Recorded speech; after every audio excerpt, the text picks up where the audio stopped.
And now I have some guy telling me, where is your drugs? I was fully crapping myself. I was like, I'm gonna get arrested. I'm gonna get killed. Story time. The time I nearly got arrested for allegedly smuggling cocaine and marijuana into Singapore airport. Okay, so I'm gonna give you some context on this. I didn't actually smuggle drugs. I don't involve myself within drugs. I'm not looking to become a drug mule. But on this day, I just happened to get really interrogated and nearly arrested. And I literally thought I was gonna die.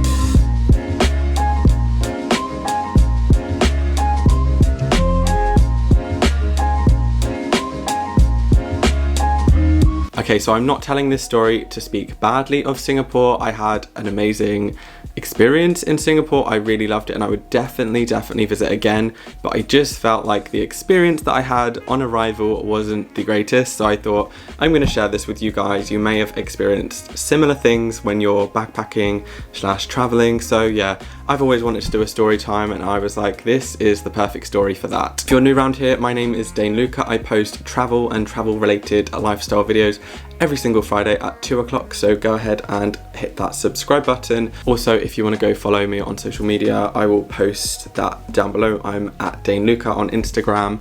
I'm just going to get straight on with the story because I'm sure you're all eager to learn about how I nearly got arrested at one of the most strictest airports in the world. So firstly, I'm going to give you a bit of context on this story. So last year I went backpacking. I was in my 3rd month of backpacking, and given the crazy illness that happened, I was in Japan at the time. It's probably like the end of March, and then I ended up going to Singapore because back then Singapore was one of the only countries that was open for tourism at that point. It was sort of like the end of March, just before they put the quarantine in. So I decided to go there to meet a friend. Now, the day that I flew to Singapore, I went from Tokyo Narita Airport and then I went through Taiwan, and then I landed in Singapore. The day that I flew to Singapore, they actually put in a measure that if you landed after midnight, you had to quarantine for 2 weeks. I landed at 9 p.m. It was all fine as I thought. The word quarantine then was definitely very scary. I imagined being held in some weird prison for 2 weeks until I no longer had this illness or whatever. No one really knew what was going on back then. Obviously, it's nearly a year later, so we know a lot more. So I'm gonna show you this clip, and I was so relieved. Like, look at the relief on my face. When I get through at Singapore, I was so happy. I got through passport control. I was like, I am safe. There is nothing stopping me. I'm going to enjoy my time in Singapore. Hey guys, so I'm literally so happy right now. I am in Singapore and I had no issues getting through. The only thing that was the issue was they weren't serving meals on the plane. I'm just so freaking happy right now to be in Singapore. And I got the little buzzy feeling of when you get on holiday. So I'm going to grab my bag and try and make my way to the hostel. So yeah, see you soon. How wrong was I? I was so wrong. Like, literally a minute after this clip, what happened, I have never experienced anything like this in my life. And I just want to give more context. I am not a drug user. I'm not a drug dealer. I just happened to be interrogated for something that I didn't do. So that's the context. I was an excited, eager backpacker, landed in Singapore, ready to have some more adventures and just see what was happening and just kind of chill out as well, because Japan was pretty intense. I'd gone through passport control, and then I remember standing there on my phone thinking I need to plan my route to the hostel that I booked.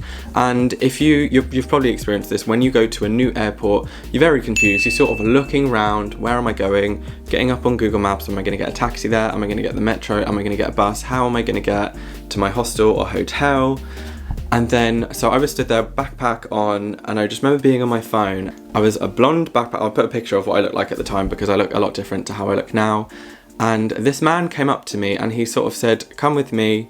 And it was sort of before you walk through nothing to declare. So I was about to walk through nothing to declare because obviously I had nothing to declare. He was like, no, give me your passport. He took my passport off me and I was like, okay, whatever. I didn't think anything of it at this point. And then they said, put your bag through the conveyor belt thing. And I was like, fine, whatever. And then I was stood there. And then the man comes back with this other woman and my passport. And he just says, where is your cocaine? Where is your marijuana? And I was like what? If you know me, if any of like my friends, family, colleagues, whatever, if you know me, you know I'm not looking to smuggle drugs into a strict country. Like, I'm not looking to smuggle drugs, full stop. I'm not a drug mole. So yeah, what happened after that? This happened so long ago, I actually had to write down on my phone what actually happened to just prompt my memory. Yeah, the guy is literally like, where is your cocaine? Where is your marijuana? And I was like, excuse me? I was like, what are you talking about? And instantly my mouth went so dry because I was like, I don't have any. And I just saw, like, behind the sort of scanning machine, there was this big sign that just said like death penalty, drugs. And I was like, oh my freaking God. But yeah, I was so scared at that point. And I said to him, I said, I don't know what you're talking about, but I do not have any drugs on me. I don't know what you're talking about. And he said, we know you have them. Your passport is covered in cocaine. Where have you been? And I said, I've been in Japan for the last 2 weeks. I was in Australia before that. And he was like, where's your passport been? And I said, I've been in a lot of airports recently. I have no idea if my passport has drugs in it. I would not know why. And then they literally grabbed my hand and like swabbed my hand, and then came back like a few minutes later and were like, yep, you've got cocaine on your hand as well. And in my mind, I'm thinking, this is absolutely ridiculous. Like, I've literally been in Japan. I think they're pretty strict. Australia, they're pretty strict. I'm not looking to smuggle cocaine through customs or anything. Then it just started to get really intense, because when you're in a foreign country, you don't really, you just feel a bit of an outsider and you don't feel totally comfortable. And at the same time, I was trying to make sense of like the whole illness thing happening and then like what I'm going to do. And now I have some guy telling me, where is your drugs? And I'm like, I don't have any. And I'm quite stubborn. Like, I was just kind of like, I don't have any. Like, what do you want me to say? Like, I don't have any drugs on me. And he kept asking and he kept asking. He said, and then they made me open my bag and they literally made me take everything out. And like, they were like, is the marijuana in here? And I was like, no. And they were like, is the drugs in here? And I was like, no. And it was almost as if he was pushing me to the point that he's almost like wanted me to say, yes, I have a ton of marijuana and cocaine in my bag. Help yourself. That is not what I'm out to do. I'm just out to travel and have a good time. Things just kept getting heated, and I was honestly talking to this guy for like 20 minutes. The woman generally stayed like silent. She didn't really say anything. She was just sort of like poking around my bag and stuff. And I didn't have anything in there. They couldn't find anything. And then they were like, what are you doing here? And I said, I'm traveling, I'm here. And they were like, why are you doing that? And I was like, I've come to see Singapore. I want to see Singapore. It was all just really weird questions like that. He sort of tried another few times and he said, I'm going to ask you one more time because you could be in serious trouble. Where is the drugs? And I was literally like, I don't know why you're doing this, but I don't have any drugs on me right now. He went away, still had my passport at this point, and I was like, for goodness sake. And he literally went over and he didn't come back for like 10 minutes. And in the meantime, I was stood there and I was like, what is going on? I was so confused. Firstly, the world is basically turning to crap. And now I'm getting accused of smuggling drugs into the strictest country in the world. And for a bit of context, I later found out that Singapore has one of the most, if not strictest, drug laws in the whole entire world. The fact that you can get given the death penalty for having drugs on you, I was like, this is crazy. Do you really think I'd be that stupid to do that? And then eventually the guy came back. By this point, I was fully crapping myself. I was like, I'm gonna get arrested. I'm gonna get killed. I was like, I haven't even done anything. Yeah, the guy came back, gave me my passport, and he was like, you need to hurry up and get out of Singapore. Like, I don't know what you're doing here. And I was just like, in my head, I was like, why are you being so fucking mean? Like, what the hell? And yeah, I just like packed my bag up. I felt like the woman security guard was thinking that her colleague was being so ridiculous and extra, because really, how can you just look at someone and think they've got drugs and that on them? I don't know how they do it. Anyway, I packed up my bag. I literally put my backpack on, ran through, nothing to declare, jumped in a taxi and just cried my fucking eyes out, because I was like, that was so scary. I just remember calling my friend Alice, like, this just happened and I don't know why it just happened. And I was so confused because it was like pretty late at night. I didn't end up getting out the airport till like 11, half 11 at this point.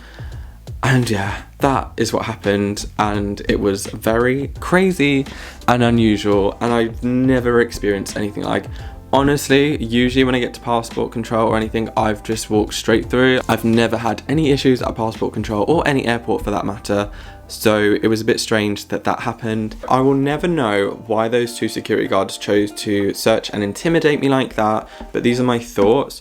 My first thought is I was a single white male backpacker in a, rich country. Maybe I looked a bit dodgy at the time. I don't think I did, but maybe, I mean, they must see backpackers all the time. So maybe it was just like a random drug search that they do. I don't know if they do random drug searches or like every set amount of people, they sort of pick people out to interrogate them.